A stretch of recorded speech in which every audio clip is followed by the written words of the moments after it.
Hi friends, ಎಲ್ಲರಿಗೂ ನಮಸ್ಕಾರ. ಇವತ್ತು ನಾನು ಆಲೂ ಬೋಂಡ ಮಾಡ್ತೀನಿ. ಹೆಂಗ್ ಮಾಡೋದು ಅಂತ ತೋರಿಸ್ಕೊಡ್ತೀನಿ. ನೋಡಿ ಎಷ್ಟು ಚೆನ್ನಾಗಿ ಕ್ರಿಸ್ಪಿ ಆಗಿದೆ ನೋಡಿ. ಬನ್ನಿ ಹೆಂಗ್ ಮಾಡೋದು ಅಂತ ನೋಡೋಣ. ನೋಡಿ, ವಾವ್, ಸೂಪರ್ ಅಲ್ವಾ? ಬನ್ನಿ ಹೆಂಗ್ ಮಾಡೋದಂತ ನಾನು ತೋರಿಸ್ಕೊಡ್ತೀನಿ.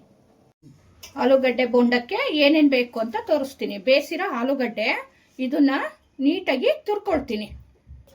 ತುರಿದಿರೋ ಆಲೂಗಡ್ಡೆಗೆ ಉಪ್ಪು, ಖಾರದ ಪುಡಿ, ಗರಂ ಮಸಾಲ, ಅರಿಶಿನ ಎಲ್ಲ ಹಾಕ್ಬಿಟ್ಟು, ಕಟ್ ಮಾಡಿರೋ ಕೊತ್ತಂಬರಿ ಎಲ್ಲ ಹಾಕ್ಬಿಟ್ಟು ನೀಟಾಗಿ ಕಲಿಸ್ಕೊತೀನಿ. ನೋಡಿ, ಆಲೂಗಡ್ಡೆನ ಈ ರೀತಿ ಉಂಡೆ ಕಟ್ಕೊಂಡಿದ್ದೀನಿ ನಾನು. ಒಂದು ಬೌಲ್ ತಗೊಂಡು 1 ಕಪ್ಪು ಕಡಲೆ ಹಿಟ್ಟು, ಒಂದೇ 1 ಸ್ಪೂನು ಅಕ್ಕಿ ಹಿಟ್ಟು, ರುಚಿಗೆ ತಕ್ಕಷ್ಟು ಉಪ್ಪು, ಒಂದು ಅರ್ಧ ಸ್ಪೂನ್ ಖಾರದ ಪುಡಿ, ಒಂದು ಅರ್ಧ ಸ್ಪೂನ್ ಅರಿಶಿನ, ಸ್ವಲ್ಪ ಓಮಿನ ಕಾಳು, ಒಂದೇ 1 ಚಿಟಿಕೆ ಇಂಗು, 1/4 ಸ್ಪೂನ್ನಷ್ಟು ಸೋಡಾ.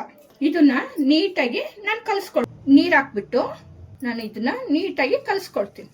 ಈಗ ಈ ರೀತಿ ಇಟ್ಟು ಕಲಿಸ್ಕೊಂಡು ರೆಡಿ ಮಾಡ್ಕೊಂಡಿದ್ದೀನಿ. ಇವಾಗ ಒಂದೊಂದನ್ನೇ ಬಿಡ್ತಾ ಹೋಗ್ತೀನಿ.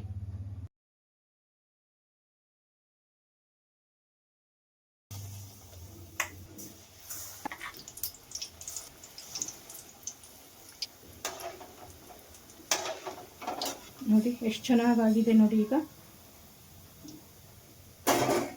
ಚೆನ್ನಾಗಾಗಿದೆ ನೋಡಿ, ಎಷ್ಟು ಚೆನ್ನಾಗಿ ಕ್ರಿಸ್ಪಿ ಆಗಿದೆ ನೋಡಿ. ನೋಡಿ, ವಾವ್, ಸೂಪರ್.